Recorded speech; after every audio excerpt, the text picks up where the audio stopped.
All right, good evening, Pack 103. Hey, just wanted to step in and tell you, hope you all are having a great evening. This is the first of two videos that you're going to see released by us. This one is the PowerPoint and the general know-how of Phil with his Pinewood Derby. The second video series will actually be recorded this weekend at Kevin's house while we're doing the cutting. And it's going to be more specific to assembly and some of those things. Mr. Phil will actually be there. So watch the video. If you have any questions, he'll be there to answer those questions. And we'll also be shooting part 2 of the series. Really hope you enjoy this. Cool. Good evening, Pack 103. Hey, it's your Cubmaster, Brandon Hyde, and tonight we are coming to you from my office, actually. So as you guys all know, that we have our upcoming Pinewood Derby race, and maybe not everybody knows about Pinewood Derby or how to cut a car. And so what we wanted to do is put on a little virtual workshop. So I've got Mr. Phil Messinger with me. Woo! I've got Mr. Chris Coley and Mr. Watson in my office as well to help with our production this evening. So really what we wanted to do is, since we can't all be together and educate you, we wanted to just talk about what the process is of building a Pinewood Derby car, of building a really fast Pinewood Derby car. And as you all know, Mr. Phil has officially retired. He will not be running in this year's race as he is crossing over, as he keeps saying. So we're going to lose Phil in our race this year. But what he wanted to do is pass along a couple tips and tricks that he's done with his family, in their racing career along the way. So we've got a presentation that we're actually going to kind of go through the steps of building the car and show you what they look like. Really pay attention to this. Phil has put a lot of energy and a lot of passion into Pinewood Derby in his tenure as a scouter, as an adult scouter, as well as with his kids. So he's going to talk about some of the successes that he's had with his family. But just to talk about some of the accolades, right? So obviously, Mr. Messinger is our AOL leader. He's won literally a couple of thousand Pinewood Derby trophies in his home. Literally, you walk in there and they're just everywhere. So he's done a great job. So he's going to pass along this information to us tonight, and so we're super grateful for that. But the number one and most important thing is Mr. Phil is definitely a snazzy dresser. Show him, Mr. Phil. Lead by example. I love that. That's a great saying for a scout troop. So that's super cool. The information that is in this PowerPoint is actually from a book called Pinewood Derby Speed Secrets. So some of that's in there. I think that book can obviously be bought on Amazon. It can also be purchased at your local scout shop. So a lot of this information comes out of there. But right now, what we're going to do is we're going to kick it to Mr. Phil, and he's going to run through our agenda and kind of talk about what we're going to be showing you guys tonight. So, Mr. Phil, I'll let you take it away, bud. Thanks, Brandon. Appreciate it. Pack 103, welcome to our workshop. Phil Messinger here. Great to see you all. And I wanted just to show you a couple of cars that we made. I was holding this one up before. This one I made with my son many years ago for my oldest. This is the district champion right here. I've got a few others here that I wanted to show you. So notice the low profile styles, okay? That's something to keep in consideration as we're moving along here. All of these are very low profile cars, very thin, okay? You'll notice some of these, this one's missing a wheel. It fell off the shelf, but this was a winner also. This one took 5th in districts. Okay, so this is the book that you might want to see. It's called Pinewood Derby Secrets, all right? Pinewood Derby Speed Secrets, I'm sorry. And you might want to get this book. It's super helpful. You got to keep in mind, though, when you're reading through the book, that some of the things that they offer are illegal. So you need to make sure that you follow your rules. Number one, knowing your rules, okay? So Pack 103 and the district have rules, and the district rules come down to the pack. So you need to follow those rules and know your rules first, okay? So that's what we're going to be covering. Science behind the race and why it's important. Choosing a car to design, weighting the car, making the car body, painting the car, axle prep, wheel prep, and final assembly. It's a lot of stuff, and you can spend hours at this stuff. Lots of hours. And the more hours you spend, the more likely are you to win. That's the winner of the whole thing. All right.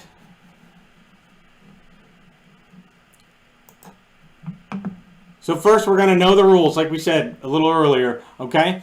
This is a summary of the Pack 103 rules, also district rules that you'll find that you get handed out before you start building your car. I'm just going to run over these real quick. All cars must pass inspection. So beforehand, there's an inspection. Many of you are familiar with that, but the new folks, the Tigers, the Lions, may not be familiar with that. Ground clearance is a minimum of let me see if I can read that, 1/4 inch. So you only have a 1/4 inch between the bar, the middle rail, and the bottom of the car. Axle slots locate, oh, I missed one here. Width max 2 3/4. So where's my ruler? I had a ruler sitting here somewhere. I lost it. All right, well, we'll use this for now. Width between the outside of this wheel and the outside of this wheel. There we go. Thank you, Brandon. My lovely assistant over here to my left. Brandon helped me out find my things. All right, so we're going to have some joking around here. We're going to have some screw-ups and some ums. And we don't want ums. But anyway, the width, the max of the car is 2 3/4 wide. That's as far as you can go with it. All right. Hubcaps on the wheels, not allowed. Alterations to the axles, other than polish, such as bending, polishing is okay. We're going to show you some stuff in the garage a little bit later. Bending is no longer allowed. That was a rule that was in place for a little while that it was okay, but they're not allowing that anymore. We can talk about that a little bit more. Nail points must be visible. So this is not the best one. Here we go. This one here. You can see the bottom of the car. You can see the nail points on the bottom. That makes sure that you can't cut the tips off or you haven't modified the axles. Got to have clear glue in here. All right. The car must be built by the Scout. No pre-cut cars. Now, this is a pre-cut car. I'll explain this to you in a little while, why I have this. Well, why, Mr. Phil, are you having a pre-cut car if you're not allowed to use them? Well, I'm going to tell you about that. So, of course, let's talk about the Scout. That's the reason we're here, right? It's a father, son, or daughter, in some cases, now that we have girls in the troop and the pack. So, it's a father and a daughter or father and son project. So, yeah, I've done a lot of work on these cars, but I can tell you that Cole and my son Tucker have spent countless hours investing their time into the Pinewood Derbies cars. And so they've done a lot of work on these, as much as they look like a dad car, don't they? That's right, yep. But my Scouts have done a ton of work. And I'll explain that to you as we go along. Case of the wheels touching the track. All 4 wheels must touch the track. There are cases, we lived in another area, and if I were to put this car down, you would notice that one of the car's wheels is a little bit higher. That's this one here. You can actually run in some districts, in some packs, you can run 3 wheels on the track, one up high. And I'll explain that a little bit later as well. Stuff can't fly off your car. That's a big one, all right? We don't want interference. Your son wouldn't like it. Your daughter wouldn't like it. And you wouldn't like it. So you want to make sure everything is secure on your car. I want to remind you that some of the things that we're talking about, and I'll make sure I tell you, because I know the rules for our pack and the district, not all the recommendations in that book are legal, and I'm going to talk about some of those as we go along. All right, let's move on to the next slide here. Look at the right screen, because it's bigger when you're trying to read the slide. Oh, okay. I was told to look at the right screen. There's a screen over here. All right. You should see this place, man. It's really, I mean, it's jacked up. There's a TV over there. There's a screen over here, a screen over here. We got everything here. All right. Okay, so I've been looking left. Brandon says look right. It's the same material, but it's better to read on the right. All right. So the science behind the race and why it's important. All right. So what we're talking about here, and when you're talking with your Scout, you're teaching them science. That's the beauty of it. My kids know what potential energy are. They know what friction is, okay? And they know what inertia is because I've taught them these things. And it's part of the science of Pinewood Derby. Aerodynamic profile, not so much important, but it ends up that when you have a car like this, you have a pretty decent aerodynamic profile. Air resistance, again, doesn't totally complete you for what do I want to say? It doesn't totally get you out of the race if you don't have the best air resistance. But every time you have a small profile car like this, that's what you're going to have, reduced air resistance. Weight placement. That's another important thing. If you look on this car, most of the weight is in the back of the car. And that's what we're going to be talking about here. And then the most important thing when it's coming down to a Pinewood Derby car is the steering of the car. And we're going to talk about that as well. So, let's talk about weight placement. And we're going to talk about this with this little diagram that I have here. What you want to do is you want to have this weight as far back as possible on the car, okay? Sometimes you can put that weight on top of the car. Sometimes you want to put it on the bottom of the car. And if you notice in some of the designs that I showed you, many of them, and the winners are, placed at the bottom of the car. All right. Now this one here is got what we call a tungsten canopy on it, and that is on top of the car. All right, but it is still pretty close to the bottom of the racetrack. And those things are really important. I want to show you this one here also has a little lead in it. Kind of goes up a little far, but we got pretty lucky with this car. And we'll talk about that one a little bit too when we get to weights. But the point here is that you want to take this, now let's find the mouse. You want to take this weight and you want to get it as far back and as high as you can on the track. And the reason for that is as the car is following down the trajectory of the track, it's gaining momentum. And if you were to put the Sorry, use the right screen for the mouse. The right screen for the mouse. Use the upper right screen. You'll see the You mouse lost here. me. Go over here. Okay. There. All right. Hi. Sorry. All right. There is a little mix-up there. I was looking at the wrong screen again. There's too many screens here. Did I mention that before? All right. All right. So you got to know what screen to look at. That is a very important thing when you're doing a presentation like that. All right. So now I got the mouse over here. Not cooperating. All right, here. All right. Can everybody see me move the mouse? Yep. Nice, fast. All right. So you want to put your weight near the back of the car. Now, they might see some things where they want to put it way up top here because it has a lot of potential energy from up top there. But we try and keep it at the back of the car, real low to the track. And there's a reason for that as well. You don't want to put your weight at the front, okay? And you'll see in some of my earlier Pinewood Derby cars that we made as father-son, you'll see where we had to offset these weights and get them in the front to make the car balance properly. And I'm going to show you what balance means as well. But you want to try and keep that weight way in the rear, as low as possible. As that weight is traveling down this path here, it's gaining energy. And you want it to stay as long as it can on this curve. Because as long as it's falling, it's got potential energy.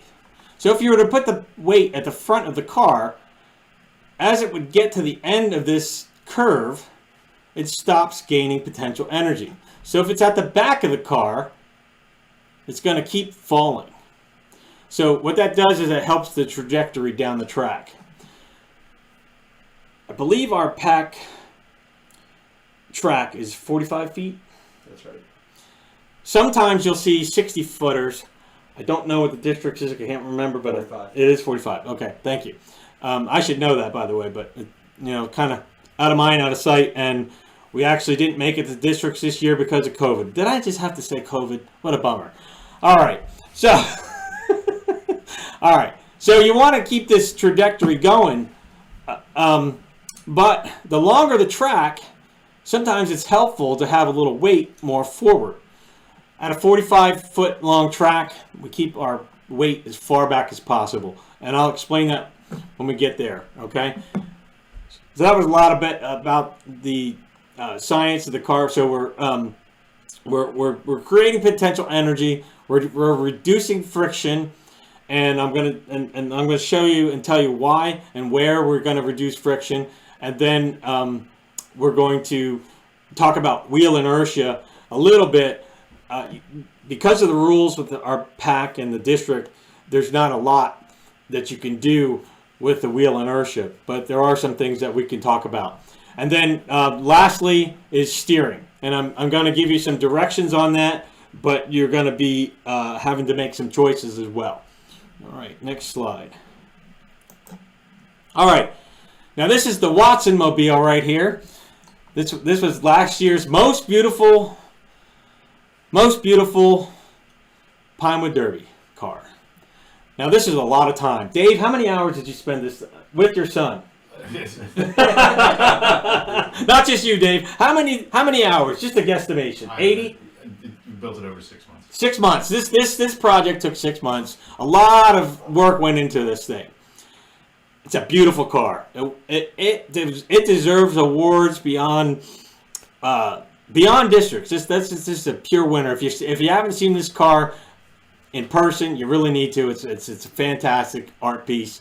It's really cool. You should see. There's all kinds of detail inside of it. It's just awesome. Just not fast. It's really slow. It's all right. I don't even think. Well, did you run it? Yeah. You did run. Okay, because there was discussion of whether or not it was worth running or not because we didn't want any damage to it, which I understand. Trust me. Yeah, but I do believe it barely made it to the finish line, but it did make it. So there's a couple different approaches you can do. All right.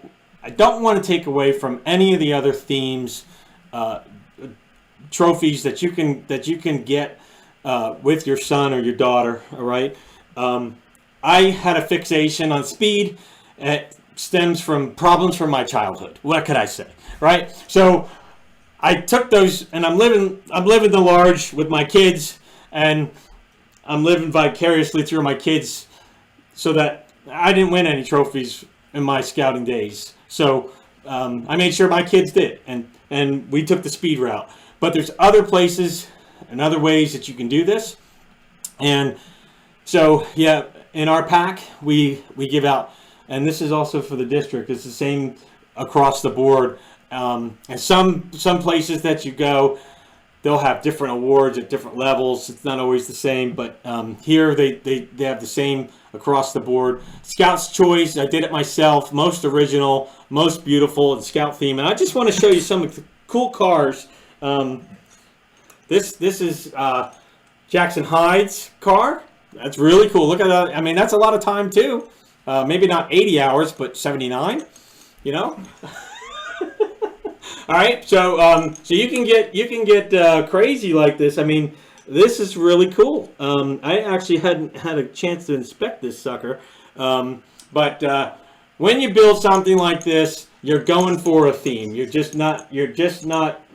not going to get the speed out of this thing. We finished in 7th with that car. The 7th place, though, not bad. All right. So, but here's what's going to happen. All right. This when I share all these secrets with you, this will be in the middle of the pack. Okay, because everybody's going to start. The pack is just going to become more competitive, and there's nothing wrong with that. I was trying to remember this quote as we were talking. And I'm going to get it. So just hold with me as I keep talking. I'm going to get this quote. It's about being competitive. I'm going to get it. Just hang loose. All right. I wanted to show you, I don't have a lot of cars here that are different designs, but you know, a lot of kids, you gotta work with your Scout and what do they want. And I convinced my kids we wanted speed. Mr. Watson over here, he convinced his kid they want beauty. And there's nothing wrong with that. It's a father-son, father-daughter experience. My strategy was to take the cars that we made and try and fit them into a theme. So in this case, this car, this was our second year. So I want to show you. First year we made this car. All right, this one took second place overall. All right, and the second year we made this car. Notice the amount of wood. There's a lot of wood in these two cars. So you can see I was still learning. Well, this car tanked right here. This car tanked. It's a bad day for speed. But my son worked on his painting skills with this car, and he ended up getting best paint job. That was one of the categories that he could win. And so the idea was, hey, we didn't do well in speed, but maybe we can capture a win somewhere else. And so he ended up with best paint job of this car, and I went back to the study in books and found out, well, what I did wrong and what we need to improve.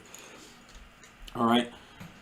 So if you're going to go for speed, now Dave, he's working on 2 cars right now, maybe 3. If you're going to go for speed, I recommend that you make 2 cars. And it's a lot of work, but the concept is you're making these cars. Here's another one. This was most American was the category. You can see, obviously that's the flag. That one didn't need to. That was a second place district's car right there. So it didn't need that backup plan, but we had it there in case anyway. But obviously, if you're making a Watson Mobile, you're going to make 1 car. But if you're going to go for speed, I suggest you make 2 cars. And the reason for that is if one doesn't work out, you always got number 2. So, but if you're going with a Watson style or a different category, 1 car definitely could be sufficient for you. All right, let's move on to the next one. Oh, I just wanted to mention, so there's lots of different designs out there, and the Wedge is the most classic car out there. But if you're going for speed, it's still too much wood. You want thin profile cars. Did I say that already? I did. It's good to repeat things. All right, I'm looking left again. Let's see here. All right, so I want to talk about weights. Weight placement we talked about a little bit already. It shows you, find my mouse up here, there we go. It shows you could put your weight real high, you can put your weight real low. We want that weight as far back as possible. All right, and this is showing how far the weight is from the wheelbase. All right, we're going to talk about that a little bit more in more detail in a different realm. Maybe here. Well, actually, we don't have a slide. Let's talk about this a little bit. There's a balance over there. I think it's over there on the desk. Yeah, right there, Chris. All right. So this is a balance right here. This will cost you a few bucks. You can get it from Derby Pro, Derby Max. There's a couple websites out there where you can buy stuff. I've spent hundreds and hundreds of dollars on this stuff. Yes, I have a lot of money invested in it. Just like NASCAR, the more you put in, the more you can get out sometimes. All right, but this is a balance. It's a very important tool when it comes to working with your weights. All right. So what you want to do is you're gonna have to figure out what weights you're going to use. And I might be getting ahead of myself here a little bit, but I just want to get into this since we're talking about weight in the car, because it's important to know what weights you're going to use before you cut the car and how you're going to place them. All right. So there's lots of different types of weights out there, and the most classic is lead. Everybody knows lead. All right.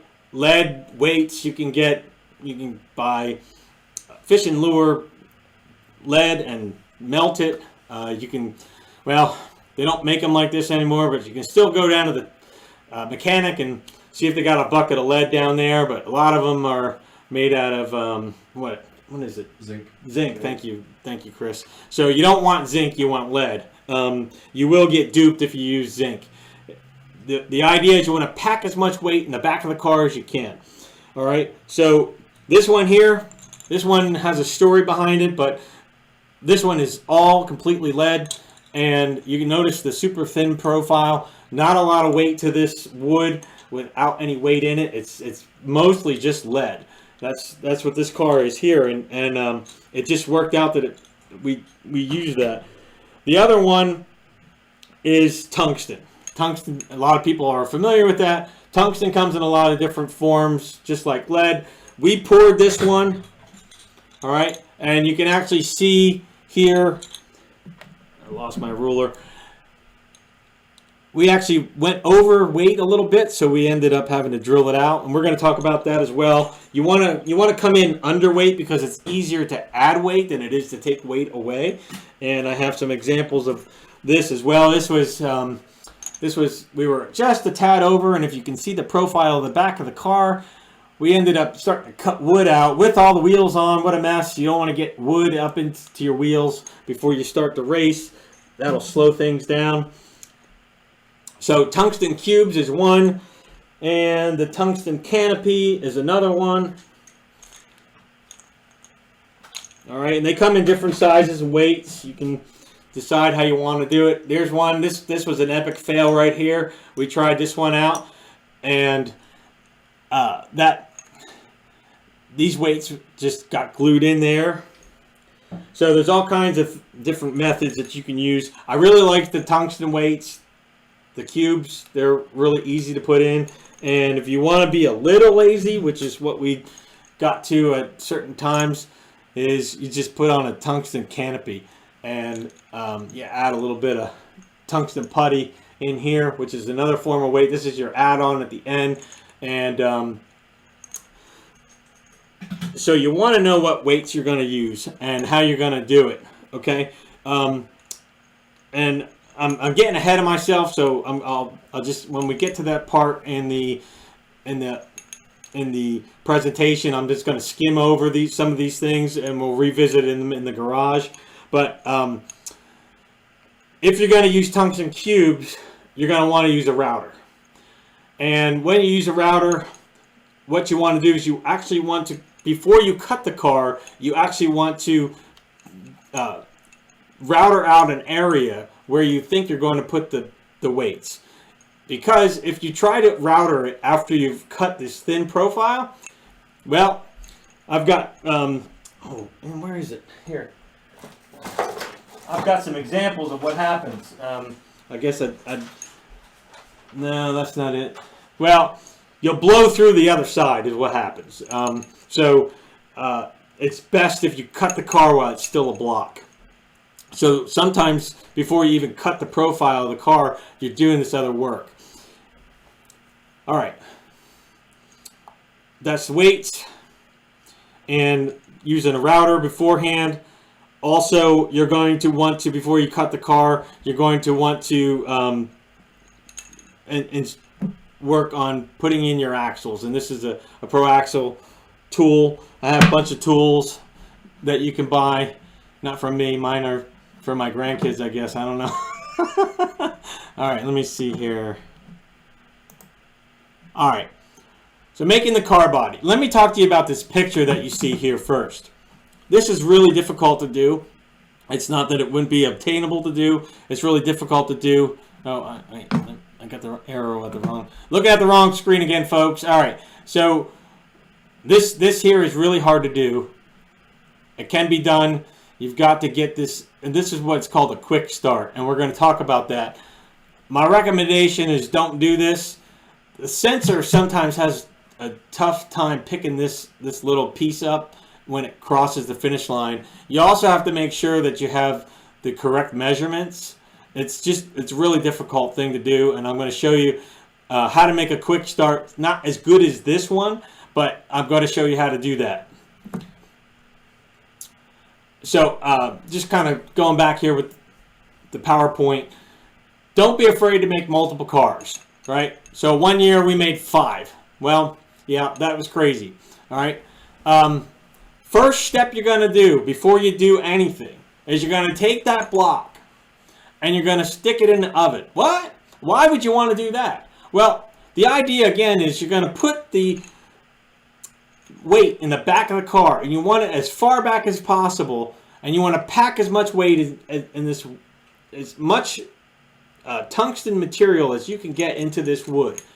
And so if you ever look at the results of a Pinewood Derby race, it comes down to thousandths of a second.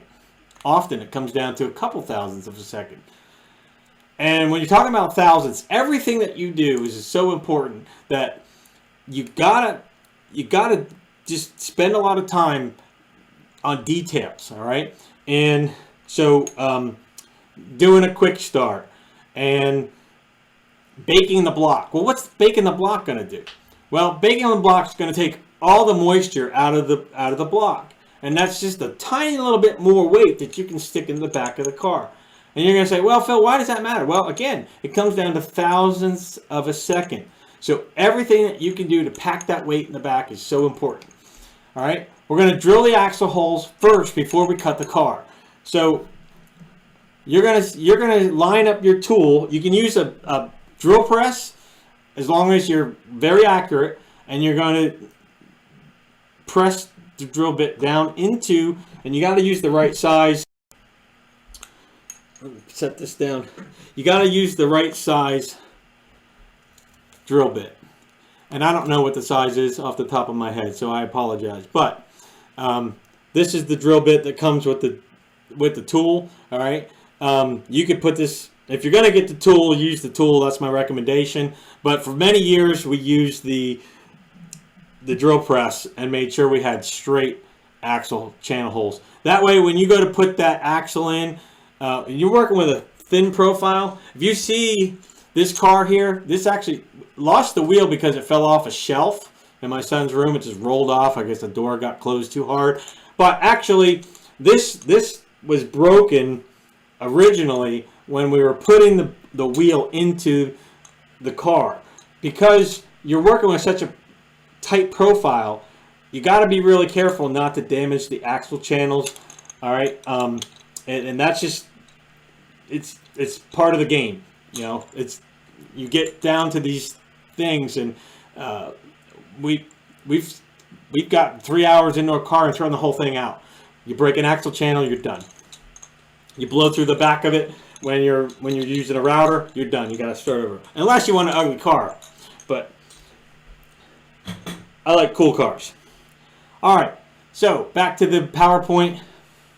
All right, so you're going to mark out the block plan for cutting and weight placement. All right, that's what you're going to do after you drill your axle channels, and then you're going to carefully cut using a bandsaw. No band-aids. Don't cut yourself. All right. Dad, this is where you come in. Scout, you watch. You wear safety glasses, both of you. All right. And then you're going to sand the car. And then you're going to add a quick start. And this is where we're talking about do not do this here. Instead, now you might see this is a good one here. You can see the profile here. All right. This lip. When you have a pin in front of it, as that pin drops, the car will start to move, and it's milliseconds. It's very small. It's very minute. But again, when you add every little detail to these Pinewood Derby cars, it makes them just a little bit faster.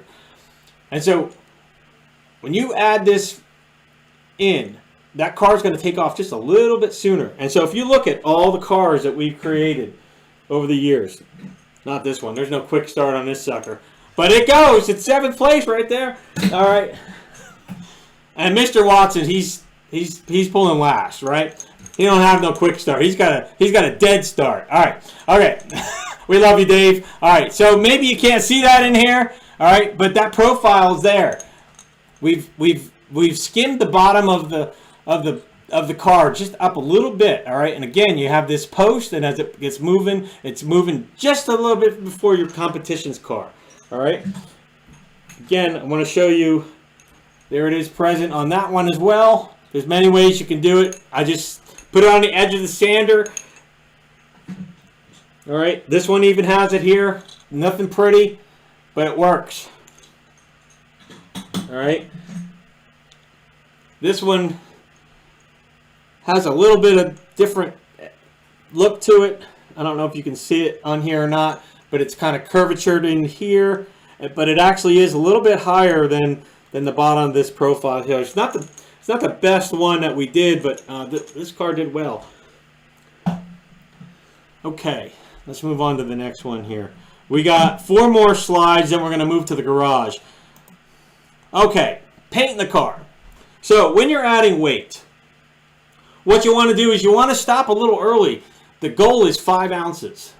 And you want 5 ounces. You want every 5 ounces that you can get into that car. Not 4.99, you want 5 ounces.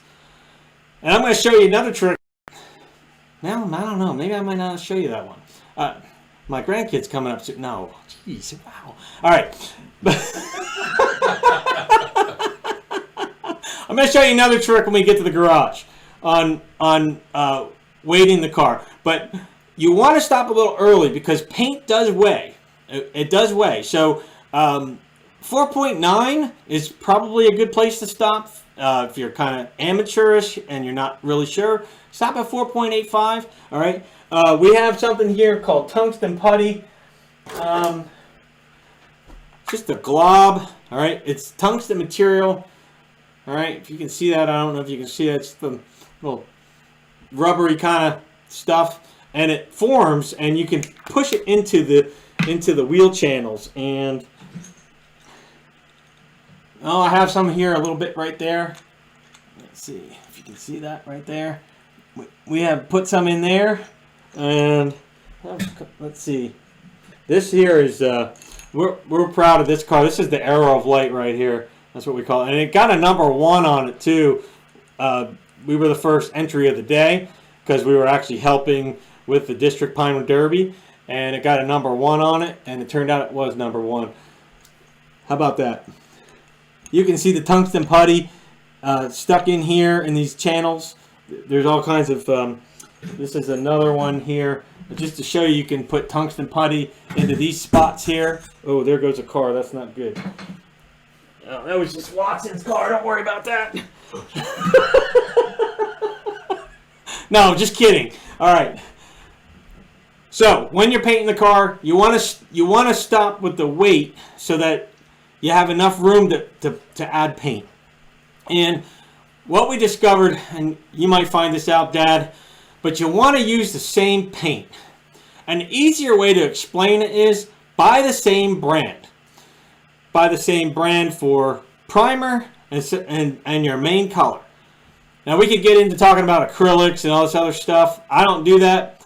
I just buy the same brand because what you might happen if you use the 2 different types of paint, you might get this this cracked look. And I got an example of that. It made it look kind of cool, but if you see this is because we used the wrong type of paint. All right, we just decided that it was cool enough. We're going to go with it. All right, it wasn't enough to wreck the car, but so we have this crackled look. But if you're looking for a Watson look, the smooth thing like this red car down here, all right, even the blue pocket knife. You know, if you want good smooth paint, you want to use good paint, and you want to use the same brands so you don't mix and match different things. When you get that crackled look, it is a pain to repair. It's doable if you got sandpaper and time, but it's not the best thing. All right, build a paint booth. Good one, Brandon. I'm glad you put this in here. I have a paint booth. You know what it is? It's the old for the refrigerator box. I think it is. I have it up in my shed, and we bring it down. It's just cardboard, and when you paint, you got to make sure you got some heat going in your facility. If it's a garage, or you need a little bit of heat because paint requires certain temperatures. But we put the kid in there with the paint. Teach your kid how to paint. Spray painting is so easy. It's so easy to do, and it's a great way for your scout to learn artistry, just learning how to do something different. Paint, like I said, my son pulled best paint job. He did that paint job. I didn't do it. I stood behind him and guided him, but I taught him how to paint, spray paint. It's real simple. All right, so you're going to apply primer and sand. I can't remember the grades of sandpaper, and I don't have any with me for this presentation, but you want to use pretty fine, Like 3,000. yeah, pretty fine sandpaper for sanding the primer. Watson, what do you say on that? I take it down to about 800 or 1,000. Yeah, 800, 1,000. All right. So you want a pretty fine sandpaper when you're doing your primer. Put a couple coats of primer on. Again, you got to leave space for your weight. All right. And then if you want it to look really super great, clear coat it. There is a little bit of aerodynamics that helps, but it's really just about making it look good. Again, when you're playing with acrylics, clear coats, everything, you just buy the same brand. It's just easier that way. We've had some great cars, and we put the clear coat on, and we got crackle, and it's like, and the kid's going nuts, like, Dad, I'm 25 hours into this, like, you're killing me. So, but that's when you persevere and move on. All right, let's see, 9, let's just 10, oh, here we go, axle prep. Okay, so we talked about this a little bit already.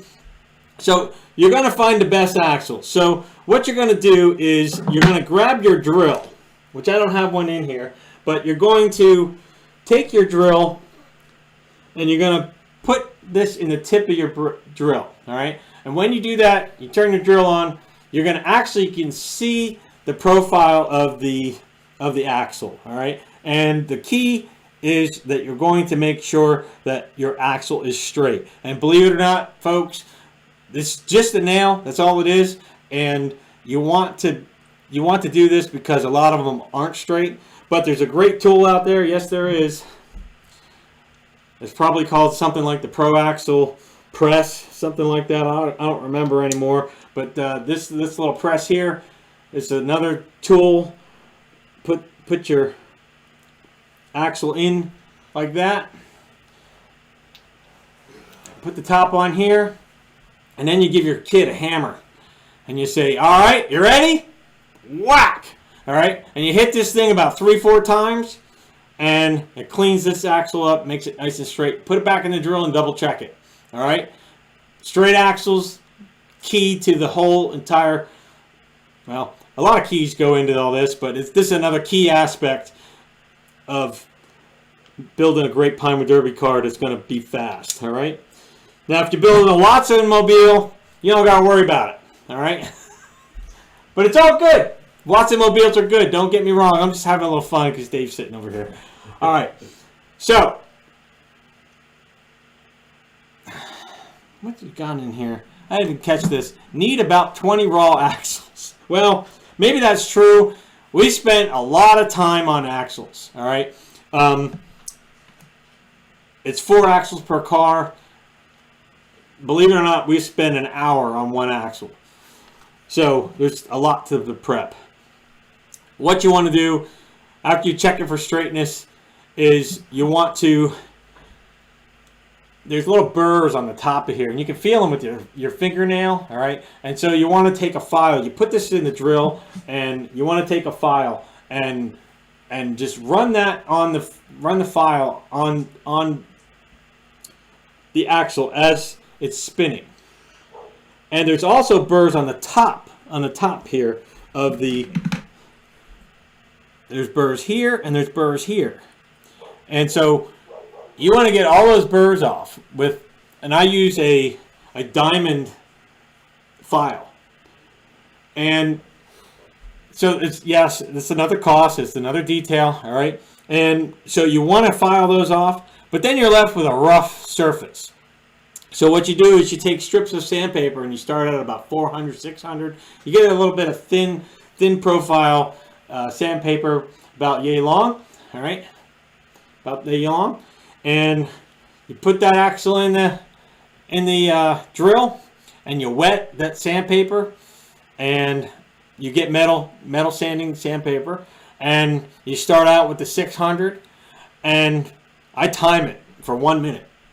I'm doing a minute on the nail itself, and I'm doing a minute on the head. All right. Now you might say, well, Phil, this is pretty crazy. Yeah, it is, but it's a lot of fun when you're watching your son or your daughter stand there going, "Yeah, I just won. I'm first place." Ha! So we get a little nuts, but it's fun. So yeah, I got a jeweler's loop here. Yes, I do. I have a jeweler's loop. And I got my flashlight. And what I do is I inspect my axles. I take a look down in here like this. Now this is a little high, but I'm looking down in there and I'm looking at that axle, and you can see how beautiful that axle is. And so I have a finished axle here for you. All right. If you can see how pretty it is. Let's see. I'm hoping that you can see how shiny the axle is after. So what we do is we start at 600, and I jump from 600 to 1,000, and then I jump from 1,000 to 1,200, and I jump to 1,500, and we go to 2,000, we go to 2,500, and then we stop. We go all the way to 3,000. I had one time, believe it or not, yes, I'm crazy, we went to 8,000. Now when you get beyond 3,000, it starts to become fibers. All right. But we were looking for the most shiniest, perfect looking axles out there, and we take every scratch out. And yeah, Johnny doesn't like it, Tucker didn't like it, Cole didn't like it, but that's what we did. We took every little, and again, you're talking about friction, so every little detail that you put into this is going to help in that thousandth of a second. All right. All right, let's, wanted to just give you a couple, there's some illegal things in the book. Notched axles, okay? They will cut out some of the pieces, some of the axles, all right? Non-stock axles, you can buy axles online. Dad, don't do it. Don't buy anything that's illegal, all right? And why I'm talking, what's that? Talk about the bent ones like the photo. Oh, yeah, we're going to get the, yeah. Also, the bent photo. Brandon's bugging me over here. All right, hold on. No, Brandon's helping me out. Yeah. All right, so if you notice, there's some bent axles in here, and you might think, oh, well, that was for this tool here. No, actually, you used to be able to bend your axles, and you'd say, well, why would you want to bend your axle? And there's a reason for that. If you bend the axle, all right, and you put it in here, it's actually going to have a little bit less friction on this part of the wheel. And I'm using an illegal wheel here, by the way. It's a red wheel, and there's really nothing wrong with it. It actually says BSA inside of it, so it is an actual official BSA wheel. But these wheels are not, I'm ahead of myself again, it's in the next slide, but this wheel is not legal per the rules. All right, so I know they look cool, kids want them, but red wheels are out. Any color wheels are out. You got to use what's in the box. And I should have maybe started the whole program here with, what's in the box is what you use. All right. Now you can add, like, if you're building a Watts mobile or something different, like the wonderful knife Pinewood Derby car, you can add, obviously you can add stuff. You don't want to be too high. There's a height you got to look into. We had a really cool one. Pack 103, someone built a pirate ship, and it actually did not fit underneath, but it was so cool that it ended up winning, which one of the categories was it? I don't know, it was coolest, whatever the one, I don't remember the category, but it ended up winning the districts, and the kid actually modified it, which you're not supposed to do between districts, but he modified it, and so it would fit underneath, and it won at districts. They looked the other way on that one. I probably shouldn't even said that, because you're not supposed to modify your car after the race. But when it comes to speed, that's why that rule is in place. When it comes to the other categories, it's about just attitude, you know. And the attitude was that, you know, the kids spent a lot of time. It was a really cool Pinewood Derby vehicle. So, all right. So, anyways, you don't want to do anything illegal. Let me talk about that while we're, because I told you I was going to tell you, why, Phil, do you have these? These are CNC cut. All right. Well, we talked about balance. All right. And when you balance a car, there's a range that you want to be in. And that range is somewhere between 3/4 of an inch and 1 inch. And what does that mean? Well, so I'll see if I can do this on camera right. But let's see, here we are. So from this point on, from here to the center of your axle, no, that's metric. That ain't gonna help you. All right, right there is 1/2 inch. You want that car to sit on here, and it will without wheels. All right, you get that weight placed in here, it'll just sit there balanced just like that, and it'll sit there, and you want that right around that 3/4. All right. Now, what we used to do is we used to cheat a little bit more towards the 5/8. All right. The more you get closer to that 1/2 inch mark, the harder it is to steer it later. All right. So if you're just learning this, stick with the 3/4. Maybe you can venture to 5/8 next year. This one here, we tried 1/2 inch, believe it or not, and it smoked them pretty good, but it ended up with a wobble at districts, and it did well in the pack, but it didn't do well in districts. We just didn't figure that piece out. We missed a couple years here. I was sick. I didn't get this one straightened out. I was sick that year, and then this past year we of course had the pandemic, so we didn't have the district Pinewood Derby. All right, let's go on to the next slide, which is wheel prep. We talked about that a little bit. Okay, can't use the red wheels. All right. So there's another tool here. Don't know what it's called. Here it is. Okay, I already got it set up. Okay. So you're going to take your wheel, all right, this is a special tool. I can't remember what it's called, and I apologize, folks. If I'm supposed to be such a professional, I should know this stuff, but it's been a little while since I bought this thing. See, this will hold your wheel in place. You want to slide it through your wheel, and again, before I pick the wheels, guess what I'm doing? I got my jeweler's loop over here. I got my flashlight right here. And I'm looking at the inside. I'm inspecting these wheels before I pick them, okay? So it's always good to have a few blocks on hand in case you mess up. All right. I want to see inside here. You want to make sure there's no scratches inside the wheel. Believe it or not, manufacturing can do that. So sometimes you'll see scratches or deformities outside here. All right, you want to inspect the outside of the wheel here. You want to inspect this piece right here, and you want to look down inside there, and you want to look for any deformities inside there. And believe it or not, you will find them in there. So I've got a bag of wheels, and we just go through them until we find the right ones. And no, yeah, Dad's doing this, but you know what? My son stood there with this thing in their hand, and they had to see. And they had to tell me, hey, is this a good wheel or not? And it was up to them. Of course, I didn't let them falter. So we made sure it was a good wheel, of course, right? So so you want to make sure it's a good wheel, all right? And you're going to, once you get that wheel picked out, you're going to install this thing back on there.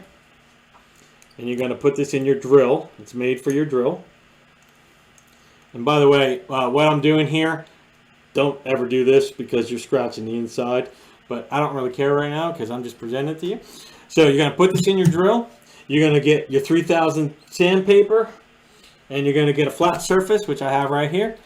And you're just going to run it slowly, very slowly. You're going to run it very slowly. and maybe we'll show you this in the garage. I'm not sure what we're going to do out there yet. We're working on all this. It's kind of an ad-lib thing, but you're gonna run this around, and you're gonna see the texture change. All right, you can't modify the wheels. All right, you'll see things like lathing and changing the profile on the top part of the wheel. Can't do any of that. The only thing that you can do is sand a little bit just to get some of the deformities out. And you want to take the 3000 wet sandpaper, all right? Again, everything's going to be wet. So you're going to take that 3000 and you're going to make this as round as possible. And what you're doing with this is you can't cut it, all right? Now the book will show you to file it. Not allowed. You can't file it. But you can use some 3000 sandpaper on there, and you can make this round. And the point of this whole thing is that you're reducing the surface area that is going to touch the wood when the car, because the car is going to hit the middle channel. It's going to do that. That's just the way it's going to be. No matter how straight you make that car, it's going to hit that middle rail at some point. And so every time that wheel hits that middle rail, I think it's going to slow things down. So the less it has to create friction, the less speed it's going to drop off from the car. All right. So Brandon has here. So I show you how to run over a sanding block, which is you're going to make your own. Put a little 3000 on there. Let's go until mold bubble is gone and the wheel looks smooth. Okay, so then we talked about lubricating the wheels, but we missed a couple things. In that box over there, my friend, is this box here. Hi everybody, I'm way over here now.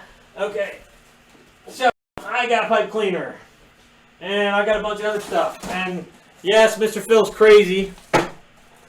So I found the smoothest thing that you can actually use. It's pretty expensive stuff, and for a little while, I called these people it's upside down. It's diamond paste, okay? Yeah, it was pretty expensive. Again, maybe a crazy move, but you can use a polish, you can use wax. And what we do is, and you have to be careful when you use a pipe cleaner, but you put the pipe cleaner, cut the pipe cleaner, about 4 inches or so, put it inside your drill, all right? And you got yourself a little bit of a polishing of the inside of the axle, okay? So you put a little wax on there, whatever you want to use. I use diamond paste, which is super, I found it in Electron Microscope Sciences out of Hatfield, Pennsylvania.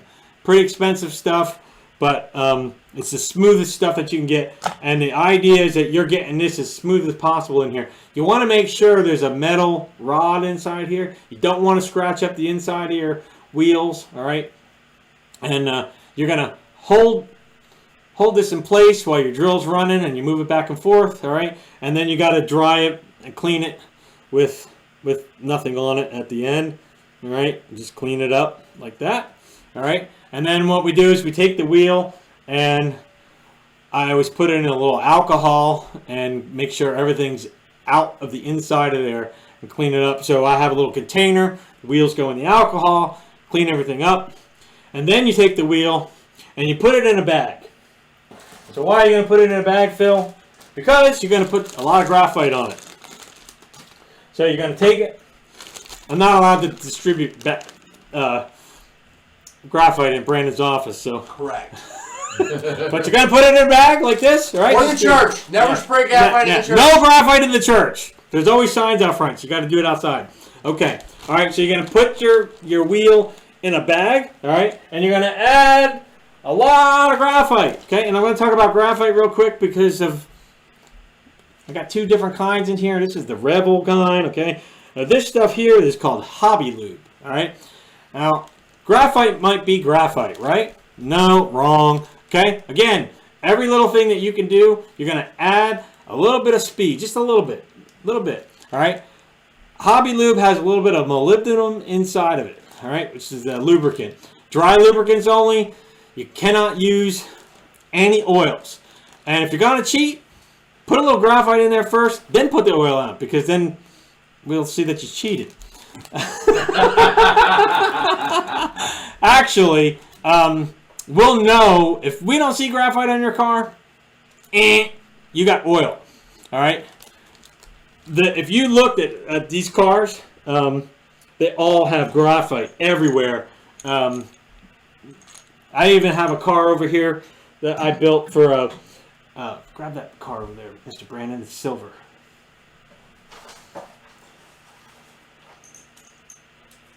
The name of this car is Graphite right here.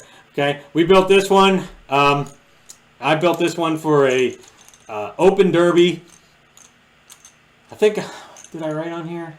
No, I wrote the speed, the time on here. I think I got third. My friend got first and second because he entered like 5 cars.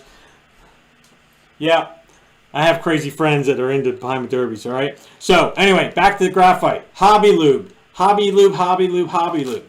I do use this when I'm doing, when I'm running out of Hobby Lube. I'll use this on the wheels only. But for when you're graphiting your axles, after you have everything back together, Hobby Lube is the number one recommended. Anyway, you're gonna spray your graphite in the bag, and you're gonna Ziploc it closed, and then you just take that graphite and you shove it in there, and you just push it in there, and you get it everywhere. And this whole entire wheel, you do it for every wheel.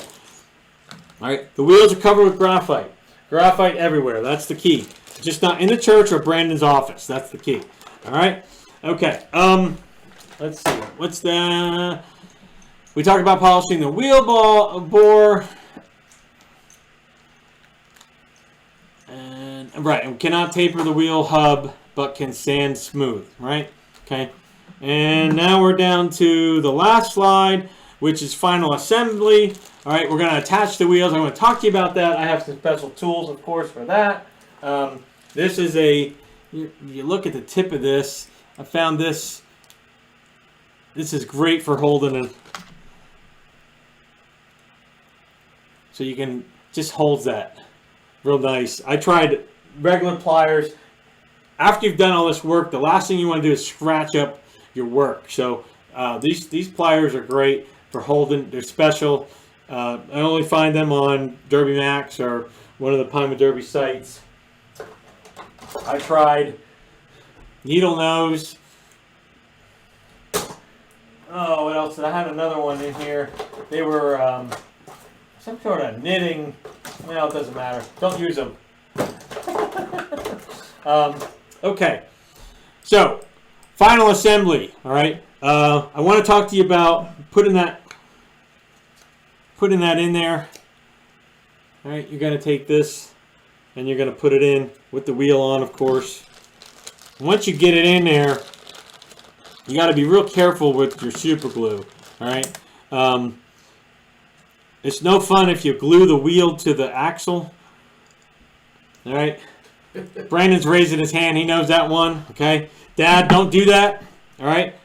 So Start with a very small amount of glue. yeah, and you want to just use a little bit of glue, tack them in there. All right. I'm going to show you when we get to the garage a little bit more of the assembly. This is really important because steering is really important. Okay. So wheel alignment, altering the wheel alignment without damaging the car. Again, using this tool is the best. Making sure that you've done the drilling properly for the axle channel. All right, and then breaking in the wheels. There's stuff in there. The book talks about using a drill to do that. I do not do that. I did that, and I don't think it's necessary. And then the final weigh-in, which is making sure you're at 5 ounces. We're going to talk to you about that a little bit. And what's this? No testing. Oh, no car testing. This is a Brandon message. There's no car testing this year due to COVID. We had the same thing happen last year. I do want to tell you though, Dad, pay attention. Practice is just like NASCAR, right? Practice is important, all right? We run those 2 cars, and I keep, as you see, we keep all these cars, but this becomes the challenge. So this car won. Next year, we're trying to beat this car. And so you put your two cars on the track next to each other that you built, and maybe you can only run this against the other one or something like that, and you're making adjustments, and I can tell you how to steer the car, and we'll do that out in the garage. All right, but when you get the opportunity to test the following years, coming up years, that is the time when you can make your car go faster, because steering on the actual track that you're going to use is going to be imperative, and that is the absolute biggest key to winning Pinewood Derby cars. All right, that's all I got for this segment. We're going to go out to the garage. We'll see you here in a little bit, and I appreciate everybody. Good to see you all. Hope you enjoyed.